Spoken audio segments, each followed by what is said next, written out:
Welcome to this explainer. Today, we're unlocking what is literally a 2,000-year-old masterclass on awe-inspiring communication. We're going to be talking about one of the absolute greatest literary critics of ancient Greece, Longinus, and his legendary work on the Sublime, or as it's known in Greek, perihypsis. And listen, this isn't just some dusty history lesson. It's actually the ultimate blueprint for understanding exactly what makes literature or speeches or art totally unforgettable. If you've ever heard a speech that gave you actual literal goosebumps, well, Longinus is the guy who explains exactly how to do it.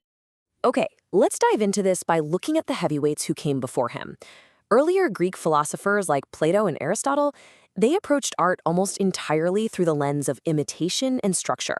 They were hyper-focused on the rigid math of writing, like how accurately did it copy reality and did it perfectly follow all the rules? But Longinus came along and boldly championed the emotional magic of writing. He completely shifted the focus away from strict formulas. Instead, he asked one crucial question: how does this actually make the audience feel? He prioritized human connection and emotional elevation over structural perfection. And honestly, that was a massive paradigm shift that still impacts how we look at art today. So here is our roadmap for today. We're going to reverse engineer awe by moving through 4 key areas. First, the echo of greatness. Second, the 5 sources of sublimity. Third, the pitfalls that destroy sublimity. And finally, a lasting literary legacy. Let's get right into it. Starting off with Section 1, the echo of greatness. So what exactly did Longinus mean when he talked about the sublime? Well, he saw it as the absolute highest achievement in literary art. The word itself basically means greatness, elevation, or loftiness. But the defining characteristic, the thing that really matters, is its effect on you, the audience. Truly sublime literature doesn't just entertain you. It doesn't just logically win an argument. Instead, it completely transports you. It creates this profound, deep feeling of awe, lifting you entirely out of your ordinary everyday experience. Have you ever read a book or heard a movie quote that made you completely forget where you were sitting? That right there is the sublime in action. Longinus famously summed up this entire concept in one frankly brilliant phrase. He called the sublime the echo of a great soul. Think about how powerful that is. True sublimity isn't just some clever trick of language. It's a direct reflection of the creator's internal greatness. An author's noble mind and deep passion are literally echoing off the page and vibrating right into the reader. Now, what's really interesting about this idea is that you can't fake it.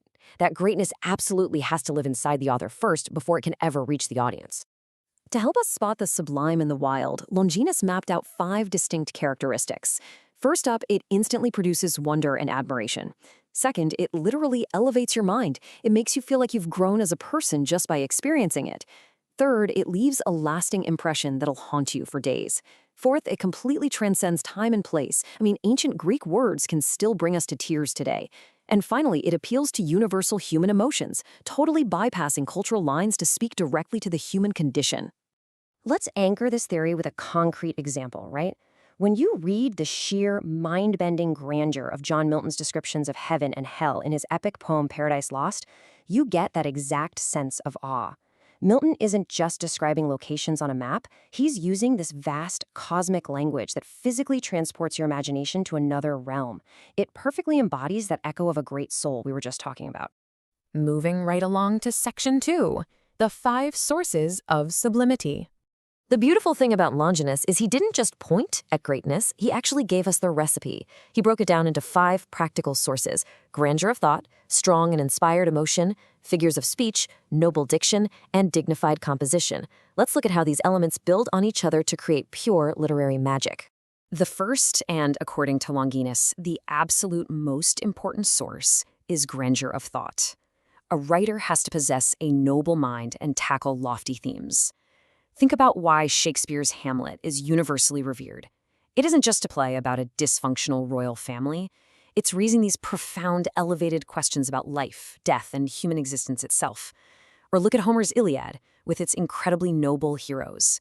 And this brilliantly illustrates how elevated cosmic ideas are the absolute bedrock of sublimity.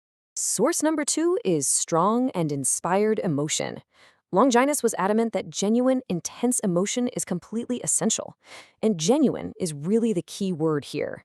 Great literature has to come from real, deep passion, not some artificial, forced sentimentality.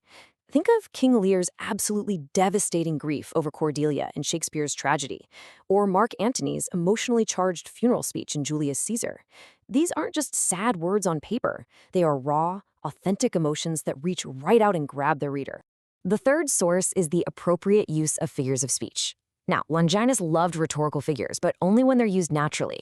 They shouldn't just be pretty decorations. They need to strengthen the emotional core of the message. Look at the masterful repetition in Mark Antony's phrase, Brutus is an honorable man. Every single time he repeats it, it just drips with more sarcasm and fury, building this massive emotional crescendo. Or, closer to our time, Martin Luther King Jr.'s iconic repetition of, I have a dream. These aren't just fancy writing tricks, They are directly intensifying the impact of the words. Fourth on the list is noble diction, which basically means choosing elevated, dignified words. The vocabulary you use has to deliberately match the immense greatness of whatever you're talking about. I mean, you wouldn't use casual slang to describe the creation of the universe, right? We see this noble diction in the majestic style of Milton's Paradise Lost, or in Shakespeare's Macbeth. We also see it executed flawlessly in the King James Bible, especially in books like Genesis and Psalms, where the very words themselves carry this distinct, heavy grandeur. And finally, the fifth source is dignified and elevated composition. This is where the whole shebang comes together. It's like a giant puzzle where you harmonize those lofty thoughts, the intense emotions, the rhetorical figures, and the noble words into one cohesive, powerful whole. Proper structure massively enhances the power of expression. The grand organization of Homer's Iliad or the tight dramatic construction of Shakespeare's tragedies are perfect examples. It's that final architectural step that ensures everything leaves a lasting mark on you. But be careful, because that brings us to section 3, pitfalls that destroy sublimity.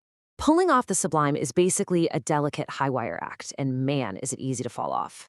Where true sublimity requires genuine passion, writers often mess up by forcing artificial, melodramatic emotions. Where it demands lofty themes, they default to trivial everyday ideas. And the most dangerous trap of all? Mere bombast. That's when a writer is trying way too hard to impress you, like they swallowed a thesaurus just to use massive words and complex sentences, but there is zero substance behind it. It instantly ruins the magic. So the crucial point is that less is often more, as long as the underlying emotion is true. Excessive ornamentation, a blatant lack of sincerity, or cramming in 100 literary tricks will completely shatter your connection with the audience.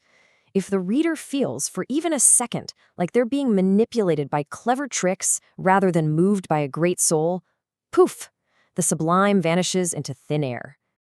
Let's wrap things up with section 4, a lasting literary legacy. Longinus didn't just write a neat little essay. He completely revolutionized how we analyze literature.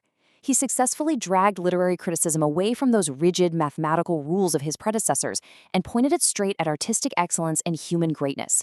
He proved that the magic matters just as much as the math. By shining a spotlight on the emotional and psychological effects of literature, he built a framework that heavily influenced critics through the Renaissance, the Neoclassical period, and way into the Romantic era. And guys, this isn't just ancient history. Longinus's theory of the sublime is very much a living framework today. It's the exact lens we use to analyze and appreciate literary giants like Milton, Shakespeare, William Wordsworth, and Percy Bysshe Shelley. It explains exactly why their works still inspire us centuries later. Plus, it gives us the vocabulary we need to figure out why a brilliant modern novel, a blockbuster film, or a viral speech hits us so profoundly right now. Which brings us to a close, but I want to leave you with a question to chew on. What modern works echo in your soul? Now that you know the 5 sources of the sublime, the grandeur of thought, the genuine emotion, the noble diction, where do you see it happening today? Whether it's an incredible movie monologue, a beautifully written book, or a stirring public speech, I really challenge you to look for Longinus' sublime in the art you consume every day. Keep an eye out for that true echo of a great soul. Thanks so much for joining me for this explainer.